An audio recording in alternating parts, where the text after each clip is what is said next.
You see, friend, the truth of the matter is a person doesn't go from walking red hot with God in intimate fellowship with the Savior to a life of evil overnight. It's a slow downward process. They begin to compromise the best thing for good things, and it's not long before they start compromising good things for that which is evil. It made for good preaching years ago to curse the charismatics. After all, some of their big-name boys bit the dust to immorality. But I tell you, friend, we have just as many evangelicals, fundamentalists, and reformed people in the church that are falling. You mark my word tonight, it did not begin with them going from having a vital relationship with the Savior to total apostasy in one night. It was a slow process, as you'll see in the life of King Solomon. This is a warning. It is a shepherd's warning.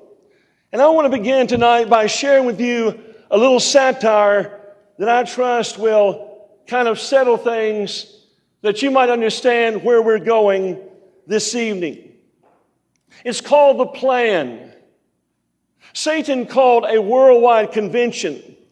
In the opening address to his evil spirits, he said, we can't keep true Christians from going to church. We can't keep them from reading their Bibles and knowing the truth. We can't even keep them from having conservative values. But we can do something else. We can keep them from forming an intimate, abiding experience with Christ.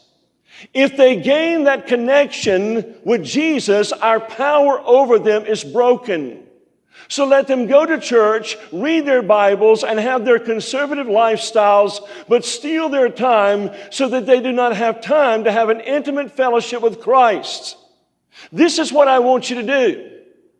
Distract them from laying hold of Jesus Christ and maintaining that vital connection throughout their day.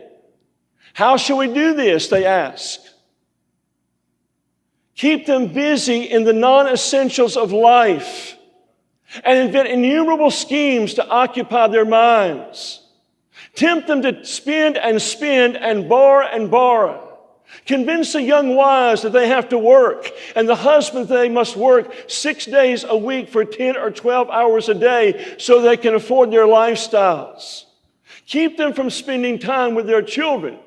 As their family fragments, soon their homes will offer no escape from the pressures of work. Overstimulate their minds so they cannot hear that still small voice. Entice them to play the stereo whenever they drive. Have them keep the TV, VCR, or their CDs going constantly in their homes. See to it that every restaurant and store in the world plays music constantly. This will jam their minds and break their union with Christ. Pound their minds with news and weather 24 hours a day. Invade their time in the car with gaudy and glaring billboards. Flood their email and mailboxes with filth and junk mail to make them stumble. Even on vacation, let them be excessive. Have them return from their time away exhausted, disquieted, and unprepared for the upcoming week. Don't let them go into nature. Send them to amusement parks, sporting events, concerts, movies, and shopping malls instead. And when they meet for spiritual fellowship, don't let them talk about anything deep or where they're struggling. Discourage them from enjoying His presence when they're together.